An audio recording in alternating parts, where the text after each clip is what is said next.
চা বানানো। আমিও ডেলি চাই খাই, কিন্তু আজকে দেখলাম দুধটা অনেক বেশি জমা হয়ে গেছে, যার জন্য আমিও আজকে 1 গ্লাস দুধ নিয়ে নিলাম। চার বদলে দুধ খাবো আজকে।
চা খাওয়ার পরে আমি চলে গেলাম মাছটা পরিষ্কার করতে। আজকে বাজার থেকে নিয়ে আসছিল, এটা আমাদের এখানেই পাওয়া যায়। এই মাছটার নাম হচ্ছে কি সোনালি ভেটকি।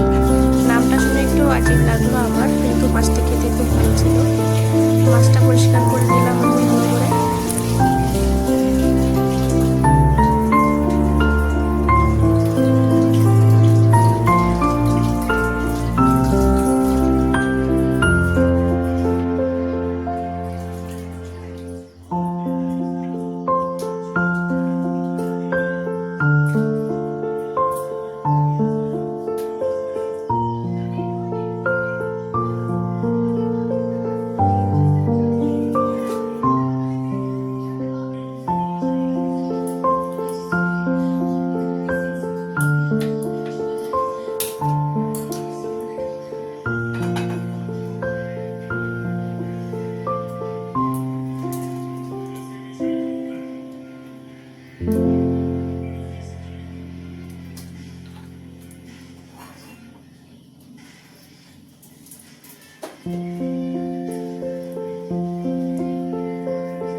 মাছটা ভাজতে ভাজতে একটা কথা মনে পড়ে গেলো যে আজকে তো বাইরে গম দিয়েছিলাম রোদে, সেই গমটা তো ঢাকা হয়নি। তারপরে আমি ডাকলাম যে গমটা একটু ঢেকে দিলাম।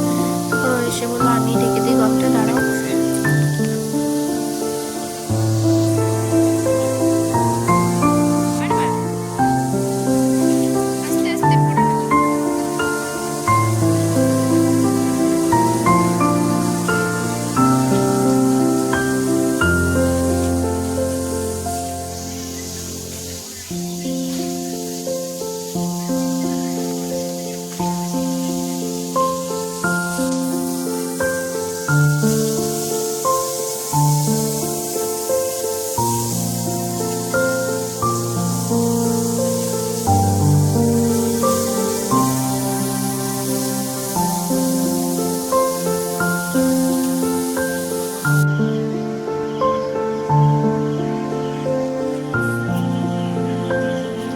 আমি না এই ফুল গাছটা লাগিয়েছি, আমি 1 বছর হয়ে গেছে। 1 বছর দিয়ে কোনো ফুল আসেনি।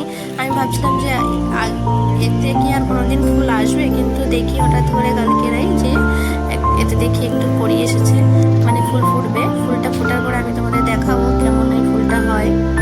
অনেকেই ভাবে এটা একটা ওষুধ গাছ, কিন্তু এটা ফুল গাছ।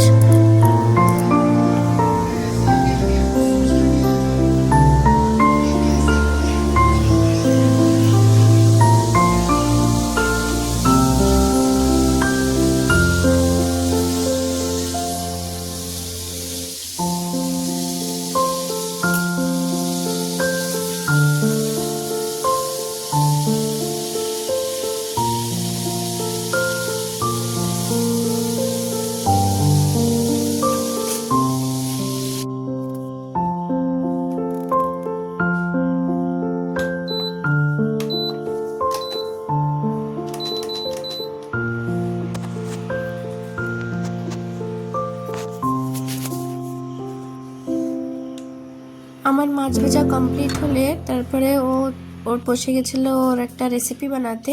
রেসিপির ভিডিওটা আলাদা করে আমি শেয়ার করে দিয়েছি, তোমরা দেখে নিও আমার চ্যানেলে গিয়ে। আর হ্যাঁ, আমি তোমাদেরকে বলে দিই, আমি এখন থেকে এই চ্যানেলের জন্য একটা ফেসবুক অ্যাকাউন্টে খুলেছি।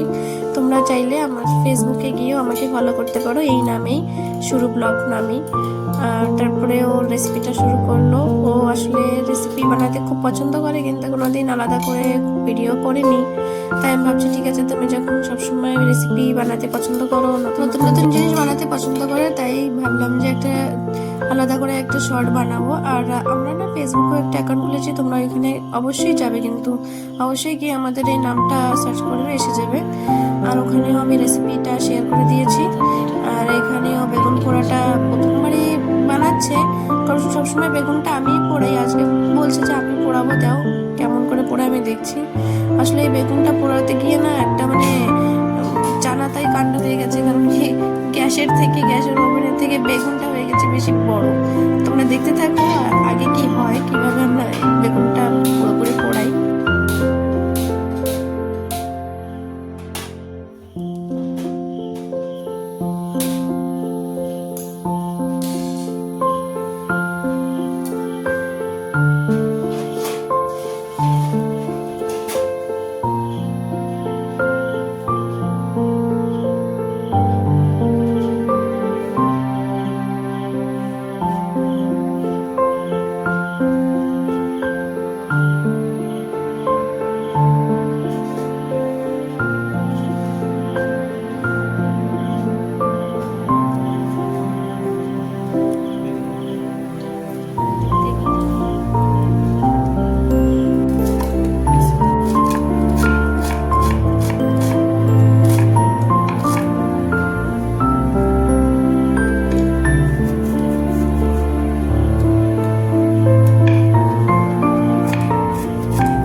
বেগুনটা এক পাশ পোড়া হয়ে গেলে ওই সাইডটা পোড়াচ্ছে। আর আমি ওকে বলছিলাম যে ফ্লেমটা একটু কম করো। বলছে কেন, ফ্লেমটা তো জোরে দিলেই তো ভালোভাবে হবে।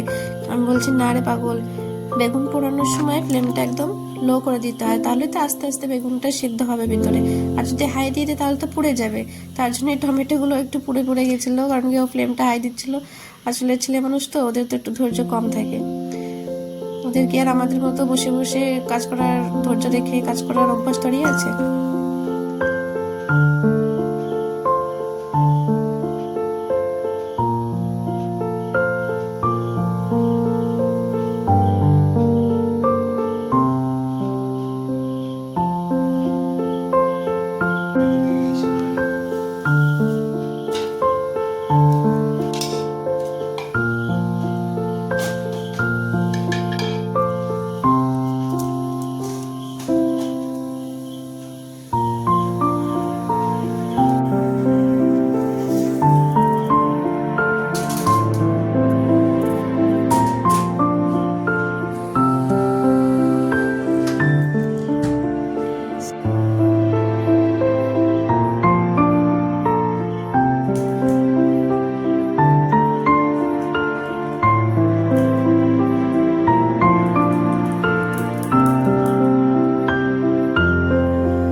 বেগুনটা পোড়ানোর পরে বেগুনটা আসলে সব দিক থেকে পোড়ানো হয়নি, কারণ কি এত লম্বা হয়ে গেছিলো। তারপরে বলছি যে আমি পারবো না, তুমি করো। আমি বলছি সরো তাহলে আমি বাঁচি। বলছে আমি এরকম কিভাবে বের করে বেগুন আমি জানি না, তুমি বের করে দাও। তারপরে আমি গিয়ে বলছি ঠিক আছে আমি বের করে দিই, তুমি সরে যাও। তারপর আমি গিয়ে দেখি বেগুনটা এই দুপাশ থেকে, ওই বোটের ওইখান থেকে, যে বোটাটা থেকে ওখান থেকে না একটু শক্ত রয়ে গেছে। এমনি ভিতরে একদম সেদ্ধ হয়ে গিয়েছিল। তো তারপরে আমি ওইটা একটু বাদ দিয়ে এই ভিতর থেকে যেখান থেকে ভালোভাবে সিদ্ধ হয়েছে এখান দিয়ে বেগুনটা নিয়ে আস্তে আস্তে করে বের করে মাখ।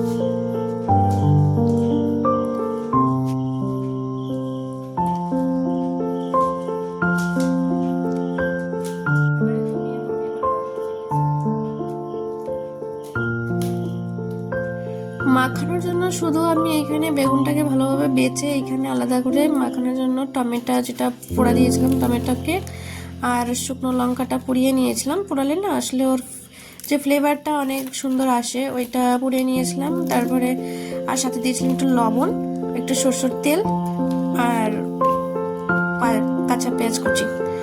দারুণ হয়েছিল কিন্তু খেতে।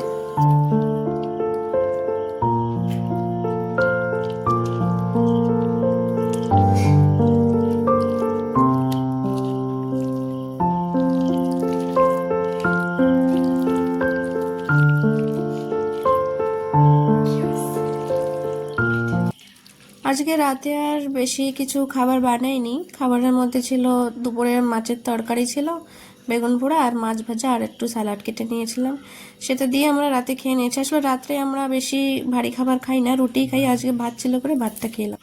তাহলে আমরা খেতে থাকি আর তোমরা সাবস্ক্রাইব করে দিও। বাই।